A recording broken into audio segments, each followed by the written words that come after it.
When people ask who wrote the Bible, the common answer is simple. It was written by inspired men of God. But the reality is far more complicated and far more human.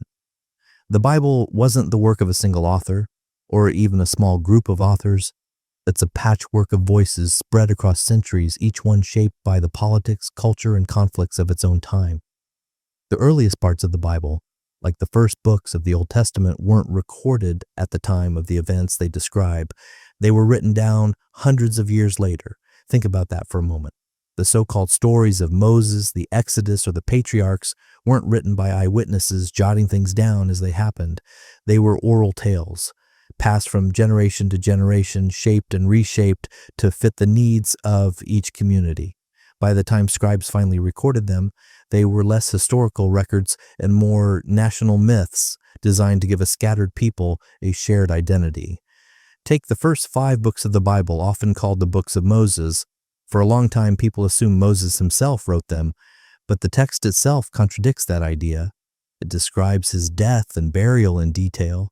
Clearly, Moses couldn't have written that. Modern scholars break these texts into different sources, written by different groups of authors with competing interests. Some sections favor priests, others favor kings.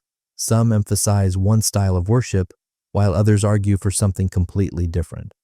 What we see in the final product is not divine unity, but human compromise. And this wasn't just the case in the earliest parts. The Psalms, for example, were not all written by David despite the traditional claim. Many came from later centuries, reflecting struggles far removed from his supposed reign.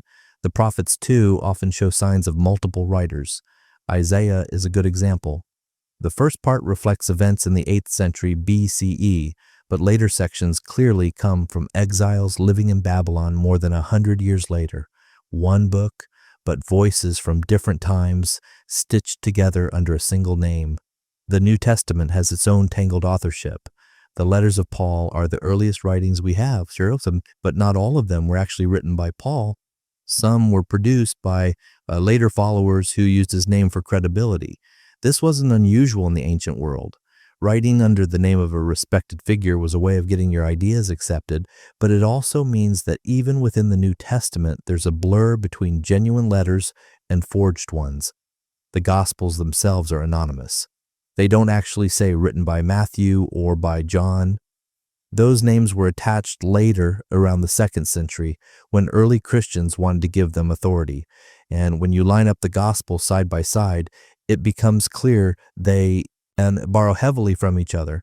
Mark comes first, and Matthew and Luke copy whole sections from him, adding their own spin. John, meanwhile, tells a completely different version of events, with Jesus sounding more like a philosopher than a wandering preacher. If 4 witnesses gave testimony in court and their stories looked like this, we'd immediately question their reliability. Beyond the question of who wrote the text, there's also the question of who edited them. Because writing in the ancient world wasn't like typing on a laptop. It was a slow process of copying and recopying by hand, and every copy introduced changes. Some were mistakes, some were deliberate. Scribes sometimes added verses, smoothed out contradictions, or pushed theological points. This means the Bible we read today is the result of countless hands, not just the supposed original authors. Think about the story of the woman caught in adultery, where Jesus says, "Let him who is without sin cast the first stone." It's one of the most famous passages in the New Testament, but it wasn't in the earliest manuscripts. It was added centuries later. The same goes for the ending of Mark's Gospel, which describes the resurrection appearances. In the oldest versions, the story ends abruptly with the women finding the empty tomb and running away. The resurrection scenes were tacked on later to smooth things out. These aren't small details. They reshape the entire narrative. When you ask who actually wrote the Bible, the answer is this. It was written by tribes trying to make sense of their place in the world, by priests protecting their power, by exiles searching for meaning in disaster, by followers of a preacher trying to keep his memory alive. It was written by people and rewritten by more people after them, each with their own motives and perspectives. This doesn't mean the Bible isn't interesting. It's one of the most fascinating collections of ancient literature we have, but it is human literature a reflection of the hopes, fears, and struggles of ordinary people, not the whispered words of a deity. And when you look at it that way, the contradictions and oddities make sense.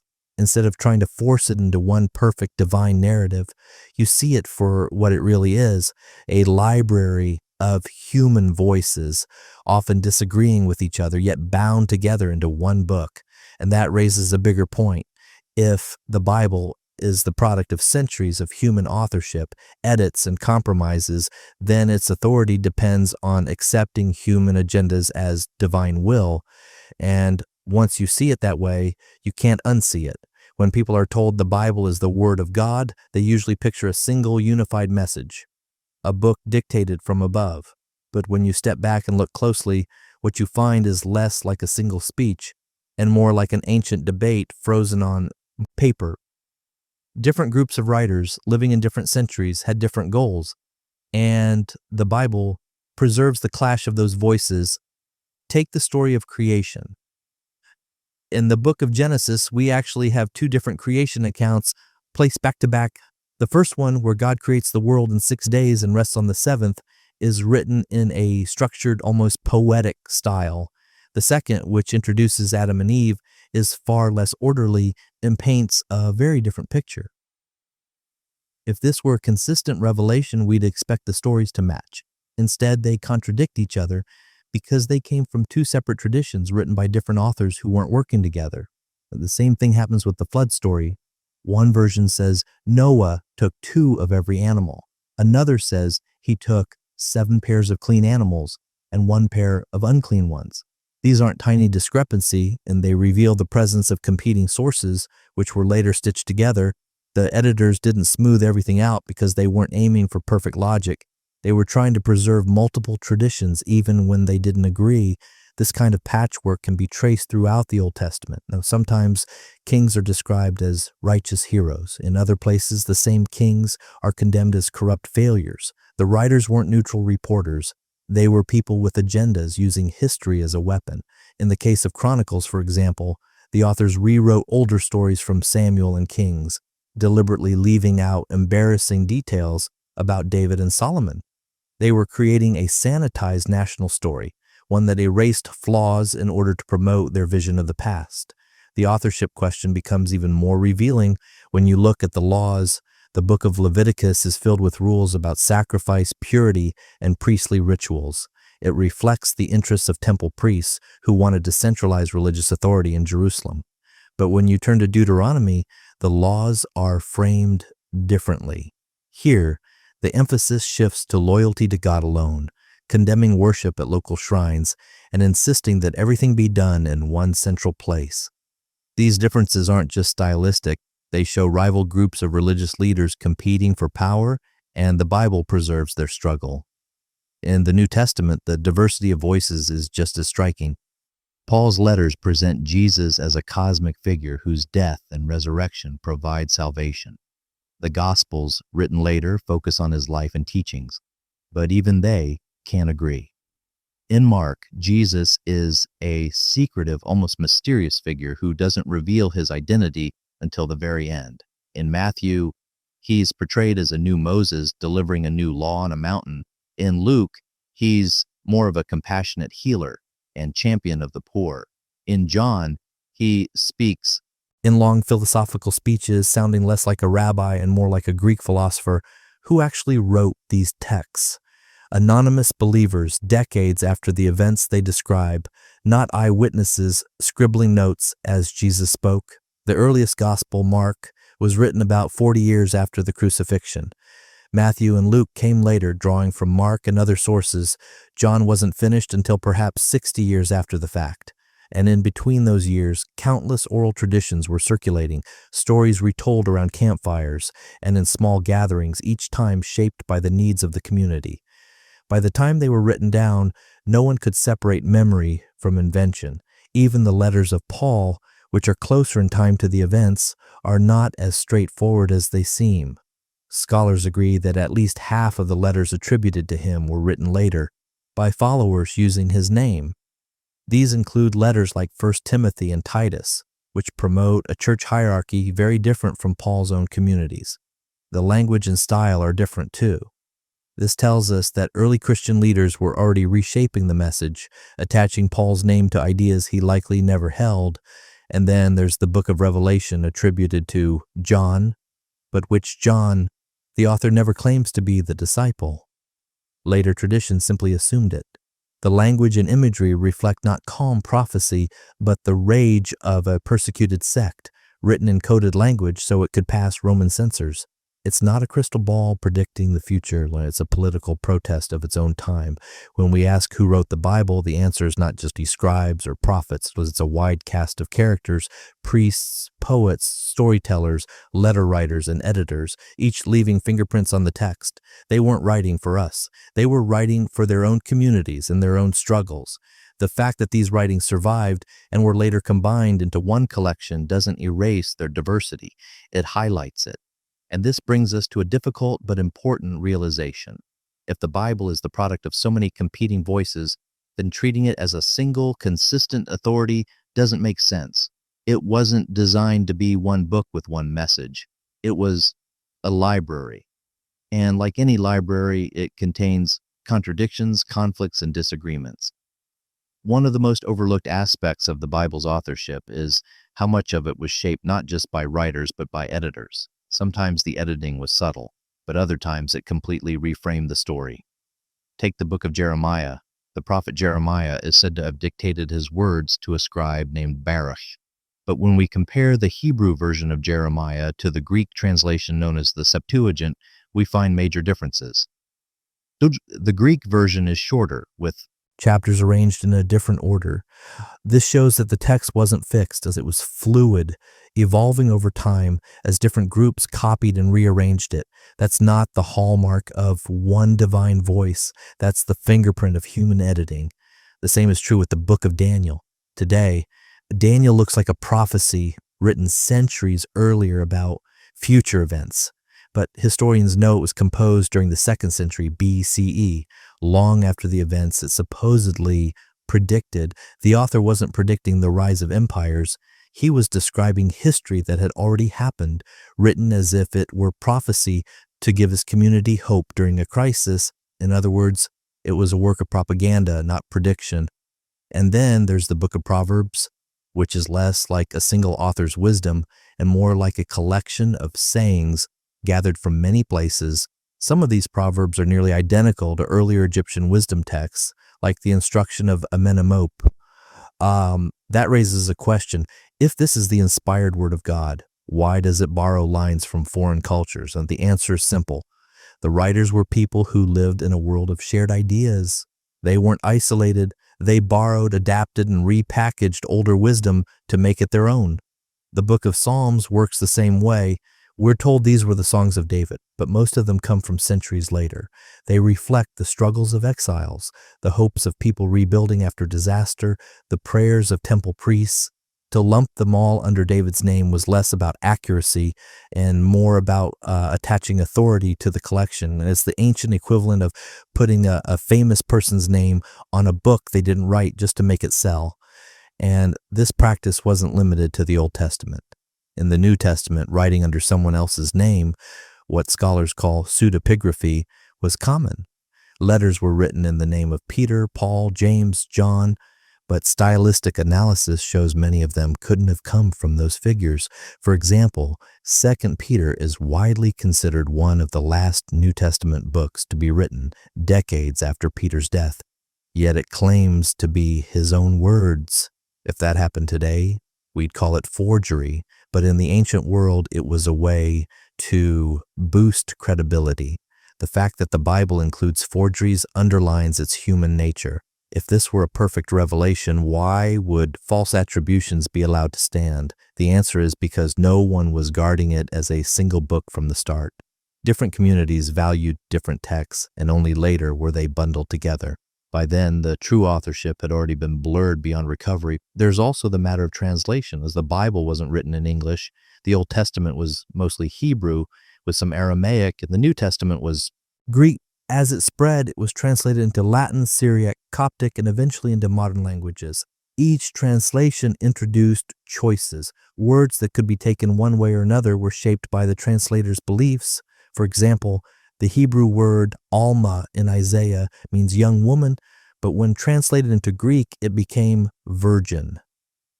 That mistranslation was later used to support the claim of Jesus' virgin birth. Entire doctrines have been built on translation errors, and even once translations were established, new manuscripts kept being discovered. Today, we have thousands of copies of New Testament texts, and no two are identical. Every scribe made changes, some accidental, some intentional.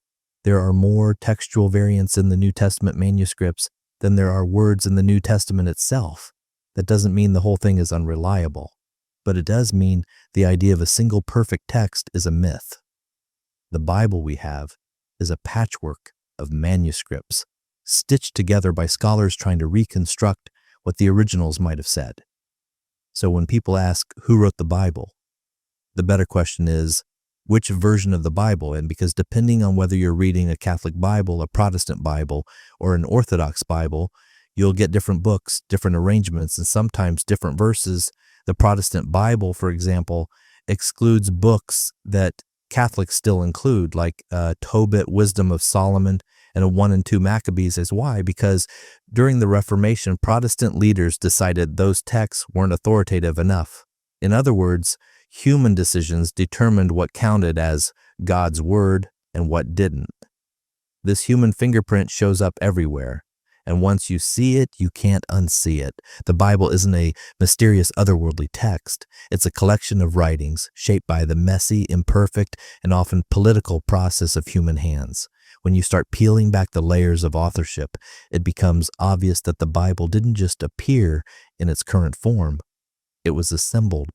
An assembly always involves choices, which stories to include, which to leave out, and how to present them. Take the Gospels again. We know there were many more accounts of Jesus circulating in the first few centuries. The Gospel of Thomas, the Gospel of Peter, the Gospel of Mary, and others. Some of these texts portray Jesus in ways very different from the 4 canonical Gospels. In Thomas, for example, Jesus doesn't perform miracles or rise from the dead. Instead, he delivers short sayings, more like a wandering philosopher than a divine savior. This version of Jesus didn't make the final cut, not because it was proven false, but because early church leaders decided that it didn't match their theology. That's an important point. The Bible wasn't chosen by God. It was chosen by councils of men, arguing and voting about which texts would count as scripture. Some writings were accepted, others were rejected. The final result was not a neutral record of history, but a curated collection that reflected the winning side of theological debates. If a different faction of early Christianity had prevailed, we might have a very different Bible today. Even within the chosen texts, editing continued. Scholars can track additions that were made to bring the writings in line with later doctrine. Take the Gospel of John. Its famous prologue, "In the beginning was the Word, and the Word was with God, and the Word was God," sets up a very high view of Jesus' divinity.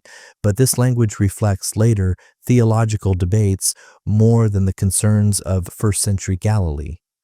It's less about recording Jesus' words and more about shaping him into a cosmic figure who fit the evolving needs of the church. The same thing happens with Paul's letters. Some of the so-called pastoral epistles, like 1 Timothy, 2 Timothy, and Titus, present strict rules for church leadership, especially about women's roles. Yet in Paul's authentic letters, his tone is different. He refers to women as co-workers and leaders in the community. That suggests the restrictive passages weren't from Paul at all. They were written later in his name to impose order on a growing institution. In other words, the Bible itself preserves evidence of power struggles over who should lead and who should be silenced. This is why asking who wrote the Bible isn't just about identifying names. It's about understanding the motives. Some texts were written to give hope in exile. Others were written to legitimize kings. Some were written to unify scattered communities. Others were written to settle disputes over doctrine. When you zoom out, the Bible becomes less a divine manual and more a record of shifting human needs, and we can see those needs changing over time. In the Old Testament, God is often presented as a national protector, siding with Israel in battles against enemies. In the New Testament, the message shifts. Jesus preaches about loving enemies and turning the other cheek.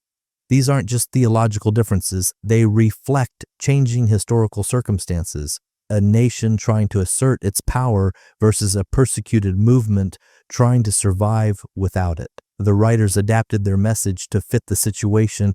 Even the way Jesus himself is portrayed changes dramatically depending on the author. In Mark, he is deeply human, struggling with fear and doubt. On the cross, he cries out, my God, why have you forsaken me?" In Luke, that line is softened. Instead, Jesus dies calmly, saying, "Father, into your hands I commit my spirit." In John, he is in total control, declaring triumphantly, "It is finished." Three completely different portrayals of the same moment. Three different theological agendas shaping the story. And this isn't just a quirk of style. It shows that the Gospels weren't written by neutral observers. They were theological essays designed to persuade, not to report. Their authors chose details and shaped narratives to fit their community's beliefs. That's why the resurrection stories vary so widely. Who went to the tomb? What did they see? Did they meet Jesus there, or later in Galilee, or on a mountain, or behind locked doors? Each gospel gives a different answer. If these were eyewitness reports, they'd be more consistent. Instead, they look like evolving traditions written down decades later by authors who wanted to emphasize different points. It's also worth noting how political forces influence which books survived.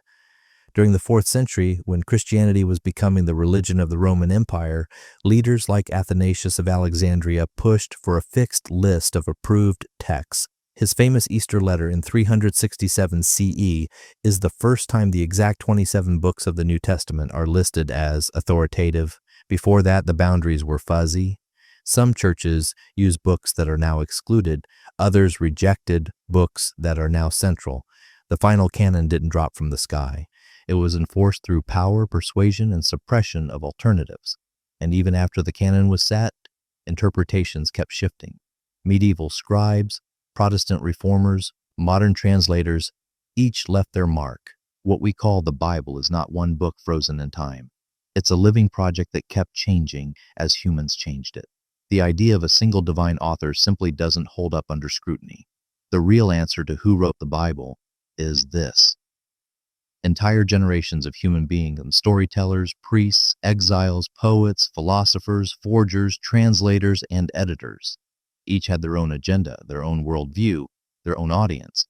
The Bible is their collective product, layered and relayered across more than 1,000 years, and that makes it not a divine word from above, but a human word from below. Another way to understand who wrote the Bible is to see it as a mirror of human society. It reflects the same tensions, ambitions, and contradictions you'd expect from any collection of writings produced over centuries. Consider the way different writers describe God himself. In some passages, he walks in the garden in the cool of the day, a figure who looks and acts like a human. In other places, he is distant, invisible, and unapproachable. At times, he's jealous and angry, demanding absolute loyalty. At other times, he's merciful and compassionate. These shifting portraits don't come from a single consistent author. They come from multiple voices, each reshaping God to match their needs. The same applies to morality. Some laws in the Old Testament demand harsh punishments like stoning people for minor offenses. Other texts emphasize forgiveness, kindness to strangers, and care for the poor. This isn't a contradiction of a single mind. It's the clash of many minds. The Bible preserves both the brutality and the compassion of ancient societies side by side without resolving the tension. And if we're honest, much of it reflects the prejudices of its time. Women are often portrayed as property. Slavery is taken for granted. Outsiders are condemned or excluded. These weren't eternal truths handed down from above. They were the social norms of patriarchal tribal communities. The writers of the Bible weren't ahead of their time. They were products of it, and their words reflect that. You can also see how myths and legends were woven into the text. The flood story, for instance, has clear parallels to much older Mesopotamian tales like the Epic of Gilgamesh. The law codes in Exodus and Leviticus echo earlier Babylonian laws like the Code of Hammurabi. These weren't original revelations, they were borrowed and adapted stories, reshaped to serve a new identity. The writers weren't inventing out of nothing, they were reworking what their neighbors already believed, and this pattern continues in the New Testament. Many of the moral teachings attributed to Jesus, hours like loving your neighbor, rejecting hypocrisy, and caring for the poor, were already common in Jewish and Hellenistic traditions. What made Jesus stand out wasn't necessarily originality, but the way later followers framed his life. The resurrection narratives, for example, bear resemblance to other dying and rising gods in the ancient world, from Osiris to Mithras. Whether coincidence or influence, the parallels show that early Christians weren't writing in a vacuum. They were part of a broader cultural exchange of ideas about divinity, sacrifice, and redemption. What's striking is how the authorship of the Bible is often hidden behind names: Moses, David, Solomon, Matthew, John. Attaching famous names gave the writings authority, but in most cases, modern scholarship shows the actual authors were anonymous. For example, the Wisdom of Solomon is included in Catholic Bibles, but it wasn't written by Solomon at all. It comes from centuries later, long after his time. Similarly, the Psalms of David are a mixed collection with only a portion possibly linked to him. The rest were written by priests and poets across generations, but his name lent them weight. This raises a critical point. The authority of the Bible doesn't come from its accuracy. It comes from the power of names, traditions, and institutions that told people to trust it. For much of history, ordinary people couldn't even read the Bible. It was controlled by religious elites who decided how it should be interpreted. That's why the question who wrote the Bible isn't just about authors. It's about who controlled the narrative, who decided what counted as scripture, and who was silenced in the process. The silenced voices are just as important as the ones we hear. Writings from women, for instance, were almost entirely excluded. The Gospel of Mary presents a vision of Christianity where Mary Magdalene is a spiritual leader, yet this was rejected as heretical. Other writings, like the Gospel of Judas, offer very different perspectives on familiar figures. These texts remind us that the Bible could have been very different. Entire worldviews were erased not because they were false, but because they lost the political struggle. Even within the text that made it in, we can see evidence of disagreements. The book of Ecclesiastes, for example, questions whether life has any ultimate meaning at all. It reads more like an ancient skeptic wrestling with despair than a devout believer. Yet somehow, it ended up in the canon, alongside Proverbs, which insists that wisdom and righteousness bring prosperity. The two books contradict each other, but rather than choose, the compilers left both. The result is a Bible that contains not just faith but doubt, not just confidence but confusion. So when people today treat the Bible as a single unified message, they're ignoring its messy, contested origins. It wasn't written by one hand. It wasn't delivered as a perfect package. It was a slow, uneven process shaped by countless human voices that often contradicted each other, borrowed from outsiders, and reflected the prejudices of their time. The answer to who wrote the Bible is that no one did and everyone did. It's not the work of a single mind, but the accumulation of centuries of human struggle, creativity, and control. That's what makes it fascinating, and that's what makes it undeniably human. Another piece of the authorship puzzle lies in how power shaped the Bible at every stage. Because writing in the ancient world wasn't a neutral activity, scribes weren't simply taking dictation. They were employed by kings, priests, and leaders, and the words they wrote often served political purposes. Think about the Book of Kings. It tells the story of Israel's rulers, but not in a balanced way. Some kings are praised as faithful servants of God. Others are condemned for leading the nation astray. But the criteria for judgment often comes down to one thing: whether they supported worship in Jerusalem. Kings who centralized power there were celebrated. Kings who allowed local shrines were vilified. That's not divine revelation. That's propaganda, written to strengthen the authority of one priestly center over the rest. You see this again in Chronicles, which retells many of the same stories as Kings, but edits them heavily. David's sins are downplayed, Solomon's mistakes are softened, and the nation's failures are reframed. It's a rewritten history designed to inspire and control, not to give an accurate record. The author of Chronicles wasn't just writing history. He was reshaping memory for political ends. The New Testament carries the same fingerprints of power. Take the Gospel's portrayal of Pontius Pilate. Historically, Pilate was known as a brutal governor who crushed uprisings with violence. Yet in the Gospels, he often appears hesitant, almost reluctant to execute Jesus. The blame is shifted more onto the Jewish leaders than onto Rome. Why? Because these texts were written in a time when Christians were trying to coexist within the Roman Empire.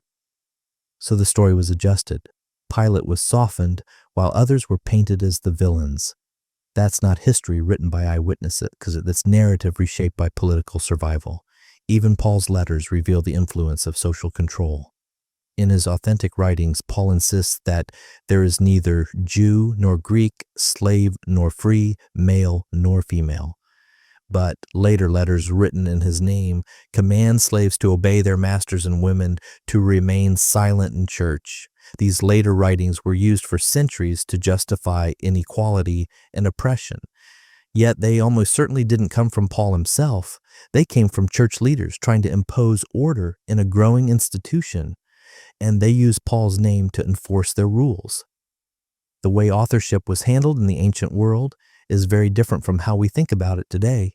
Today, forgery is condemned, but in antiquity, writing in the name of a respected teacher was often tolerated, even expected. That doesn't make it honest, but it does explain why the Bible is filled with writings attributed to people who never wrote them.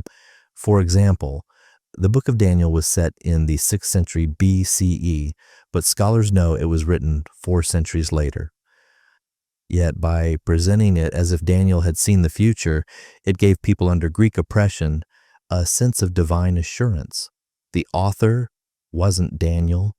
It was an anonymous resistance writer using his name for credibility. And when you think about it that way, the Bible stops looking like a single message and starts looking like a layered archive. Each author added their piece, not to tell the full truth, but to serve their own time and audience. Later editors stitched those pieces together, sometimes without smoothing out the contradictions. The result is a collection that often speaks with many voices at once. Even the order of the books matters. The Old Testament in the Jewish tradition ends with Chronicles, which looks back on Israel's history. The Christian Old Testament ends with Malachi, a prophet pointing forward to a coming messenger. That editorial choice wasn't accidental. It was designed to make the Old Testament flow directly into the story of Jesus. Who made that decision? Not God, but church leaders who wanted to create a seamless narrative. The further you dig, the more human fingerprints appear. The so-called pastoral epistles reshape Paul into a figure who supports rigid hierarchy. The Gospel of Matthew reshapes Mark to make Jesus look more like a fulfillment of Old Testament prophecy. The Gospel of Luke reshapes stories to highlight compassion for the poor. The Gospel of John rewrites the tone entirely, transforming Jesus into a cosmic being who existed before creation. Each writer is less concerned with preserving history and more concerned with winning theological arguments. And this is why the Bible, when read closely, feels inconsistent. It's not because the authors were careless. It's because they were different people, in different times, writing for different reasons. To merge their voices into one message is to erase their individuality. But to acknowledge them as human writers is to finally understand what the Bible really is. So who wrote the Bible?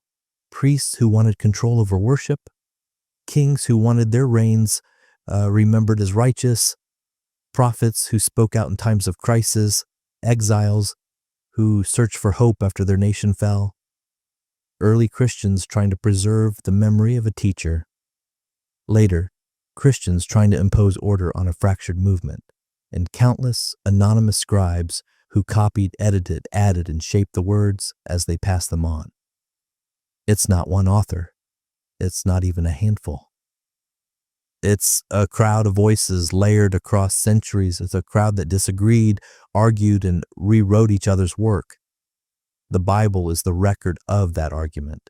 The human fingerprints on the Bible become even clearer when you look at how its stories borrow from older traditions, and because writers don't create in a vacuum, they take what's around them and reshape it. The creation story in Genesis isn't unique. Ancient Mesopotamian cultures already had creation myths long before Israel existed. The Babylonian Enuma Elish, for instance, describes a god bringing order out of watery chaos. The parallels with Genesis are striking. The difference is that Genesis reworks the myth to present one supreme God instead of many. That's not divine originality. It's cultural adaptation, and when the flood story is the same. The Epic of Gilgamesh, written centuries before Genesis, tells of a great flood, a man chosen to build a boat, and the sending out of birds to find land. Sound familiar? The writers of Genesis didn't receive a brand new revelation. They took an older story and reshaped it to fit their theology. Even laws that appear in the Bible weren't invented out of thin air. The Code of Hammurabi, a Babylonian law collection from the 18th century BCE, contains rules that echo those in Exodus and Leviticus. These include principles of justice, punishments, and social order. The biblical writers didn't hand down a unique moral code. They adapted the laws of surrounding cultures and claimed divine authority for them. This pattern repeats in the New Testament. The idea of a dying and rising Savior wasn't new. Ancient religions in the Mediterranean had figures like Osiris, Dionysus, and Mithras, whose stories involved death, rebirth, or salvation. Whether Christianity borrowed directly or not, the cultural environment was already primed for such themes. Early Christian writers used familiar motifs, giving them new meaning in the story of Jesus. Even the language of Paul's letters reflects this borrowing. He describes Jesus as Lord and Savior, titles that were already used for Roman emperors. To call Jesus by those names wasn't just theology, it was a political statement. It was taking the empire's own language of power and redirecting it toward a new figure. Again, the author here wasn't a neutral scribe recording facts. He was a man deeply shaped by his time, borrowing words and ideas to make his message resonate. And we can't ignore the role of oral tradition. Before anything was written, these stories were told aloud for decades, sometimes centuries. Oral storytelling is flexible. It changes depending on the teller and the audience. That's why the same event can appear so differently in different parts of the Bible. For example, the Ten Commandments appear twice, once in Exodus, once in Deuteronomy, and the wording isn't identical. Which version did God give? The simplest answer is neither. The commandments evolved in oral tradition, and different authors recorded different versions. Oral tradition also explains why contradictions run through the Gospels. Different communities remembered Jesus differently. Some focused on his miracles, others on his parables, others on his death and resurrection. By the time these memories were written down decades later, they reflected not just the man, but the community's needs. That's why the Gospel of Mark ends abruptly at the empty tomb, while Matthew and Luke add resurrection appearances, and John invents long dialogues. Each author was reshaping tradition, not recording history word for word, even within a single book. We can see the seams of multiple authors. Take Isaiah. The first part comes from the 8th century BCE, addressing threats from Assyria. The second part, starting at chapter 40, comes from more than a century later, written during the Babylonian exile, and yet both are bundled under one name. Later editors didn't separate them. They wanted one authoritative prophet, so they put everything under Isaiah's banner. The real authors were generations apart, writing in completely different circumstances. The same goes for the Psalms. Some were written during the monarchy, others during the exile, others even later, yet tradition claims David as the author. Why?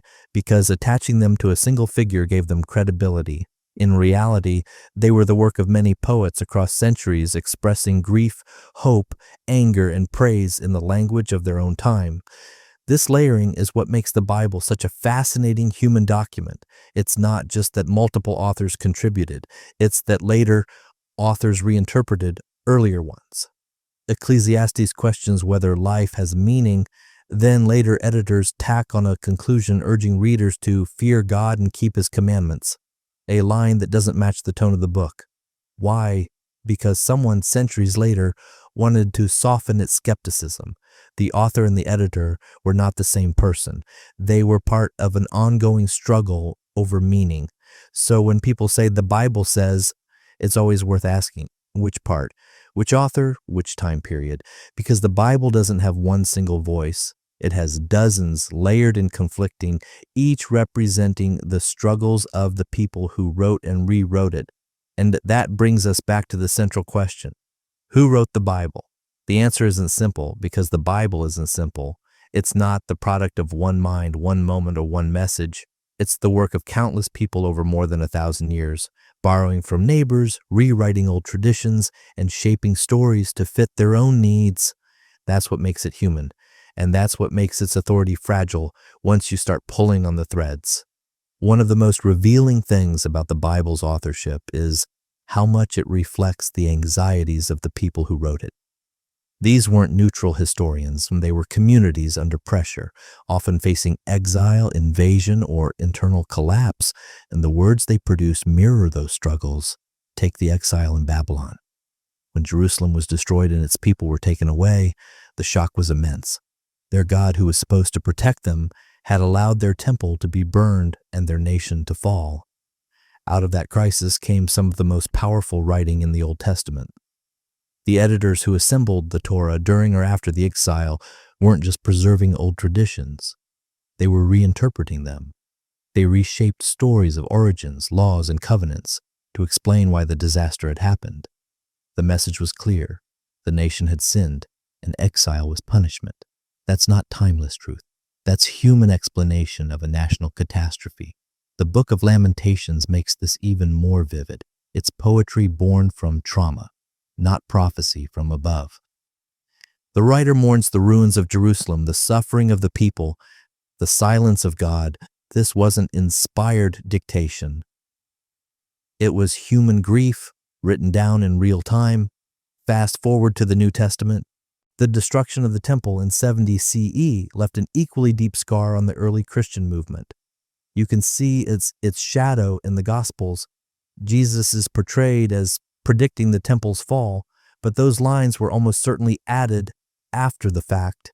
They make him sound prophetic, but in reality, they reflect events the authors had already lived through. Again, the text is not history, but hindsight reshaped into story. This pattern, trauma leading to writing, appears again and again. The book of Daniel, written during the persecution of Jews under the Seleucid king Antiochus IV, uses coded visions to inspire resistance. Revelation, written during Roman persecution of Christians, does the same. These weren't calm theological treatises. They were survival literature, rallying cries wrapped in symbolism. The authors were writing under pressure, giving their communities hope that the suffering wouldn't last forever. Even the so-called histories are written with the same bias. The books of Joshua and Judges describe conquest and settlement in ways that don't match archaeological evidence. What they provide instead is a story of divine victory, written to give later generations a sense of destiny. The writers weren't recording events as they happened, they were constructing national memory. This is why the Bible reads so differently depending on where you look. At times, it's confident, full of promises of victory. At other times, it's despairing, full of doubt and lament. That's because different authors were writing it in different situations, and one generation told stories of conquest, another wrote about exile, another dreamed of restoration. Each added their own layer, and when you put those layers together, the contradictions pile up. In one book, God commands total destruction of enemies. In another, God demands love for the stranger. In one letter, women lead and teach. In another, they're told to stay silent. These are not consistent rules from a single author. They're reflections of changing human values. The editing process sometimes tried to smooth these contradictions, but often it didn't succeed. You can still see the seams, That's why, for example, Genesis has two creation stories side by side, or why the Gospels can't agree on who visited the tomb of Jesus. The editors didn't eliminate the contradictions, they just left them because each version was important to some community. And this is the key, and the Bible is not a single book written by one author. It's a library of human writings preserved because different groups found them meaningful at different times. The fact that these groups disagreed, contradicted each other, and sometimes outright fought over what was true doesn't erase their words. It cements them side by side. If you want to see the Bible clearly, you have to stop treating it like a perfect, unified message. You have to see it as a collage, one piece layered on top of another, sometimes blending, sometimes clashing. The question, who wrote the Bible, is really which group at which time left its mark on this part of the collage. And once you understand that, the Bible looks less like a divine manual and more like a human archive. It's the voice of priests clinging to authority, poets grieving their losses, storytellers weaving national myths, early followers trying to preserve memories of a teacher, and later leaders reshaping those memories to create an institution. Every layer adds to the whole, but every layer is human. The more you look at the Bible as a human creation, the more you notice just how selective its storytelling really is. Entire centuries are skimmed over in a few verses, while other periods are described in the elaborate detail. That's not because one era mattered more to God, it's because certain writers cared more about some events than others. For example, the reign of King Saul gets only a short, uneven treatment, while David's reign is given chapters and chapters of material, much of it glorifying him as the ideal king. This imbalance reflects not history, but preference. The writers, often linked to the dynasty of David, wanted to elevate his line. That's why later Jewish and Christian traditions trace the Messiah through David's bloodline, not because it was objectively true, but because writers centuries later made it central. Another example is the Exodus. Archaeology provides little evidence of hundreds of thousands of Israelites fleeing Egypt, yet the story takes up huge portions of the Old Testament. Why? Because it gave Israel an identity, a powerful tale of liberation, chosenness, and divine favor. The writers weren't recording history, they were building a national myth that would bind their community together in the face of foreign empires. This selectivity continues into the New Testament. Out of everything Jesus might have said or done, only a few stories were preserved. Even then, the Gospels don't agree on the details. Was he born in Bethlehem, as Matthew and Luke insist, or in Nazareth, which Mark and John suggest by omission? Did he cleanse the temple at the end of his ministry, as the synoptics report, or at the beginning, as John claims? The differences aren't minor. They reshape how you see his entire life. And yet, none of the gospel writers were eyewitnesses, and they were writing decades after the fact, drawing on oral tradition, hearsay, and theological imagination. Their goal wasn't to preserve exact detail, it was to persuade their audiences of a particular vision of Jesus. That's why Mark presents him as a suffering figure, while John elevates him to a cosmic being who existed before creation. Same man, completely different portrayals, and because the authors had different agendas, and this brings us to an important point. Authorship is never neutral. Every writer chooses what to emphasize and what to ignore, what to embellish and what to cut. The Bible is no exception, as it reflects countless editorial choices, many of which reveal more about the authors than about the events they describe. Look at the genealogies of Jesus in Matthew and Luke. Both are supposed to trace his lineage back through David, but they don't match. Not even close. They give different names, different numbers of generations, and even different fathers for Joseph. If this were inspired by a single author, such contradictions wouldn't exist, but they do. Because the authors weren't writing history. They were writing theology. They wanted to connect Jesus to Israel's past, so they each constructed genealogies to make the case. The details didn't matter as much as the message. The same thing happens with prophecy. The gospel writers often quote Old Testament verses as if they were predictions of Jesus, but when you check those verses in their original context, they're not about him at all. For example, Matthew cites Isaiah's line about a virgin conceiving, but in the Hebrew the word simply means young woman, and it referred to events in Isaiah's own time. The gospel writer wasn't uncovering a hidden prophecy, he was reinterpreting old texts to fit his story. That's not divine foretelling. That's human repurposing. Once you see how much of the Bible is repurposed, borrowed, or rewritten, the question of authorship looks even more complicated. It's not just about who first wrote the words, it's about who edited them, who added to them, who reinterpreted them, and who decided which ones would survive. For every story we have, there are countless others that were lost, suppressed, or never written down. The Dead Sea Scrolls provide a glimpse of this lost world. Discovered in the mid-20th century, they include versions of biblical texts alongside other writings that didn't make it into the canon. Some of these scrolls show variations of familiar stories. Others reveal ideas that were circulating among Jewish groups at the time. The Bible, it turns out, was never the only game in town. It was one set of writings among many, chosen and elevated by certain groups, while others were discarded. That raises another question.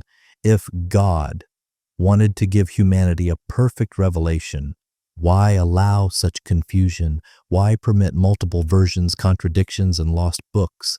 The simplest explanation is that no divine hand was guiding the process. These were human writings preserved or discarded by human decisions.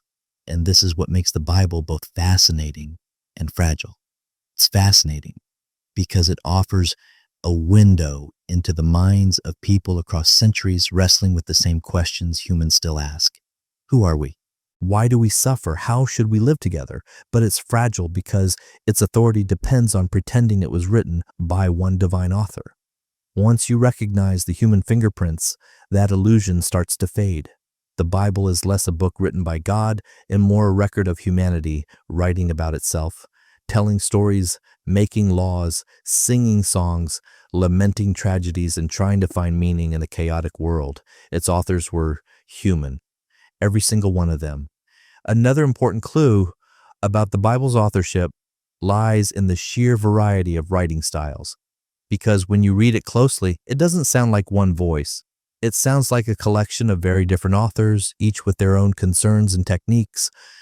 Some books are structured like historical chronicle, listing kings, battles, and events in a straightforward way.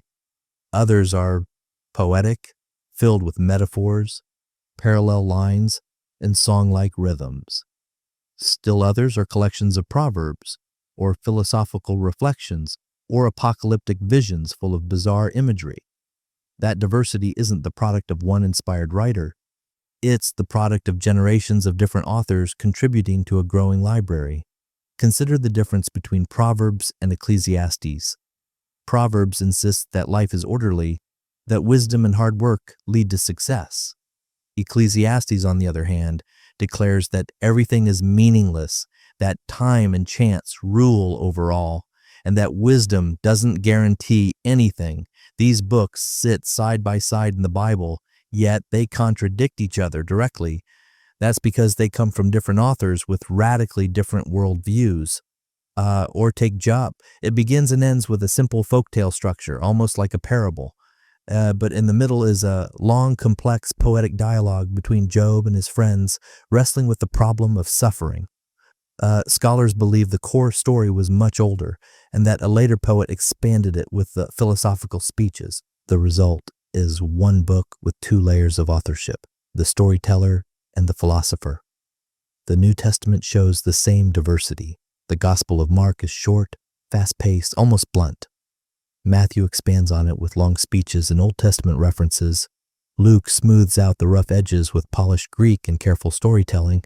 John abandons the style altogether, turning Jesus into a cosmic speaker of long, mystical monologues. These differences don't come from one unified mind. They come from four very different authors writing for different audiences. Even the letters reflect this variety. Paul's authentic writings are urgent, personal, sometimes messy. He writes like someone caught up in the moment, addressing real communities with real problems. By contrast, the letters attributed to him but written later are more formal, structured, and polished. That shift in style reveals the shift in authorship Early spontaneous letters gave way to later institutional writings crafted to support the church hierarchy. This variety is also visible in the languages used. Most of the Old Testament was written in Hebrew, with some sections in Aramaic. The New Testament was written in Greek, the common language of the Eastern Roman Empire. That alone tells us the Bible wasn't written by one culture in one moment.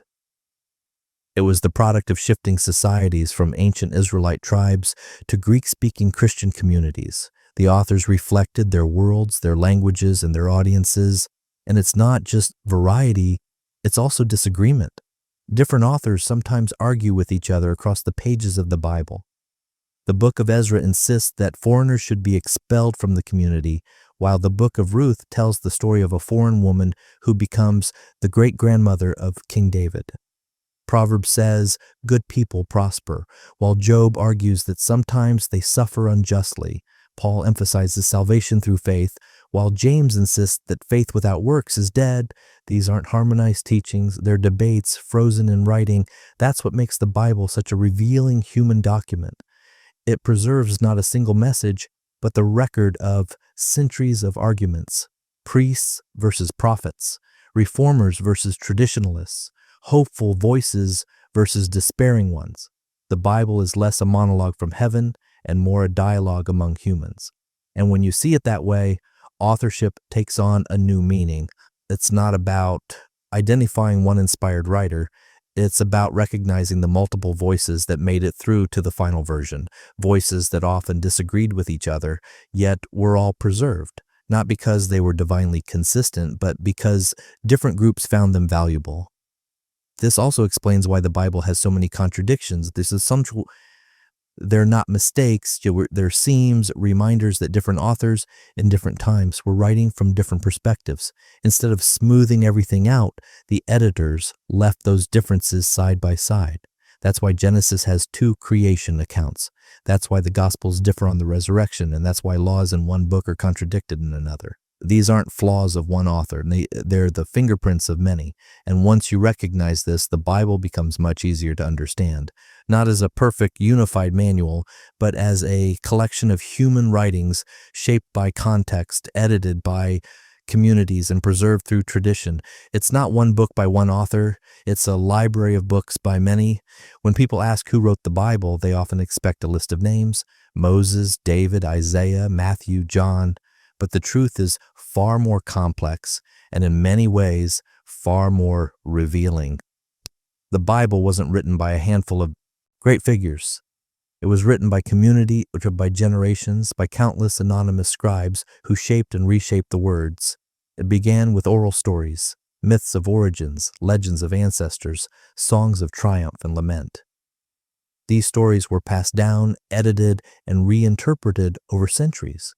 Priests added laws to establish authority. Prophets added warnings and promises. Exiles added prayers of despair and hope. Each layer reflects human voices struggling to make sense of their world.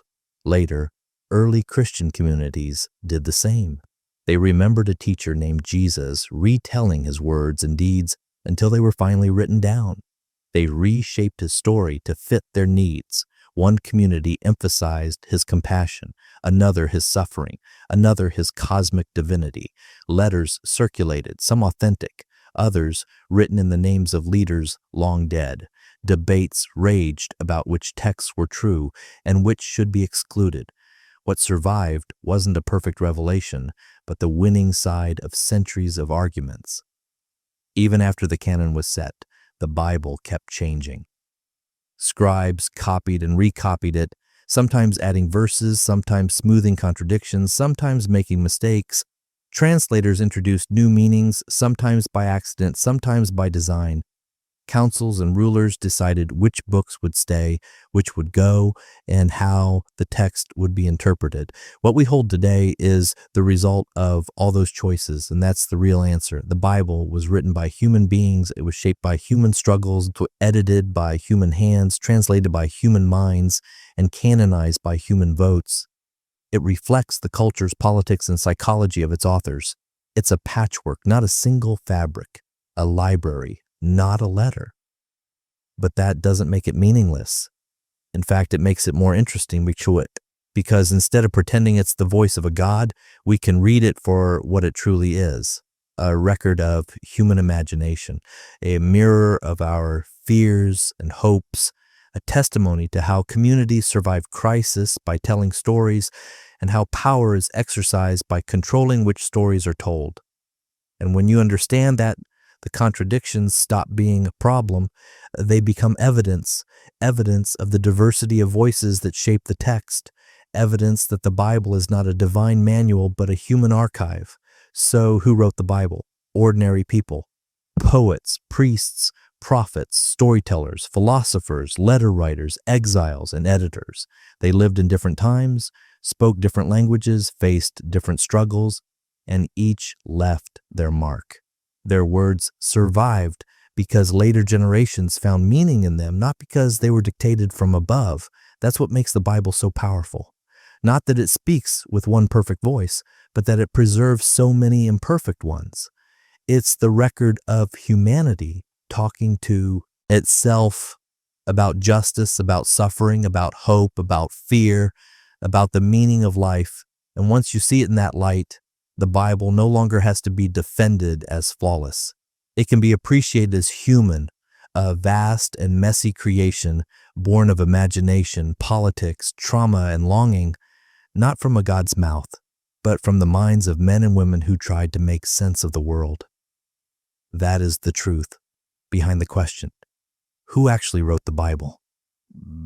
It wasn't God, it was us.